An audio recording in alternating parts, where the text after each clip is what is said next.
ব্যাপার কি, ফরিদপুর আওয়ামী লীগের যে সেক্রেটারি আছেন আরিফ, দেখেন আরিফের বাড়ি কিন্তু ভাঙ্গা, এবং আরিফের বাবা কিন্তু একসময় ভাঙ্গা থেকে উপজেলা নির্বাচন করছিল এবং 1900 ভোট পাইছিলেন, জামানত বাজেয়াপ্ত হয়েছিল।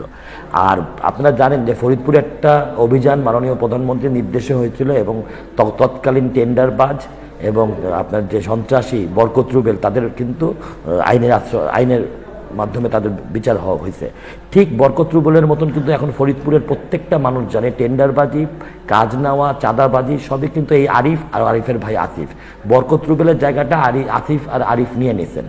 এখন সে তার দলীয় ক্ষমতা ব্যবহার করে ফরিদপুরে যে টেন্ডারবাজি এবং যেগুলো করতেছেন তার প্রতিবাদ করাতেই আরিফ কিন্তু আমাকে নিয়ে, এই যে আমি মানসিক ভারসাম্যহীন যদি হই তাহলে তিনবার আমাকে যে লক্ষ লক্ষ মানুষ ভোট দিল, আসলে এটা আসলে একটা এরকম একটা কথা যে আমি বলতে হয় যে আরিফের ব্যাপারে সবাই জানেন, ফরিদপুরে সন্ধ্যার পরে 2টা ফেন্সিডিল ছাড়া আরিফের রাত কাটে না। অথবা আজকে মনে হয় সাংবাদিক সম্মেলন হয়েছে তো একটু আগেই খেয়ে ফেলছে, এর জন্য মনে হয় ওর মুখ দিয়ে এইসব কথা বলে। একটা জনপ্রতিনিধি আমাকে 3 থানার জনগণ 3বার স্বতন্ত্র নির্বাচিত করছে।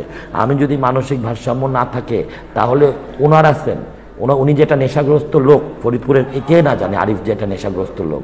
অতএব ওর ব্যাপারে কথা বলার আমার কোনো ইচ্ছা নাই। ও আসতেছেন এবং দলীয় সিদ্ধান্তের বাইরে আসতেছেন। বাংলাদেশের আওয়ামী লীগ, সারা বাংলাদেশে জেলা আওয়ামী লীগের নেতারা কোথাও কোনো প্রার্থীকে সমর্থন দেননি এবং তারা কোনো দায়িত্ব নেন না, কিন্তু সে বারবার কিছু টাকা পয়সা হয়তো বা খাইয়ে আসে, বারবার আসতেছেন এবং আমার এই ভাঙ্গা সদরপুরে সে প্রভাবিত করার জন্য চেষ্টা করতেছেন।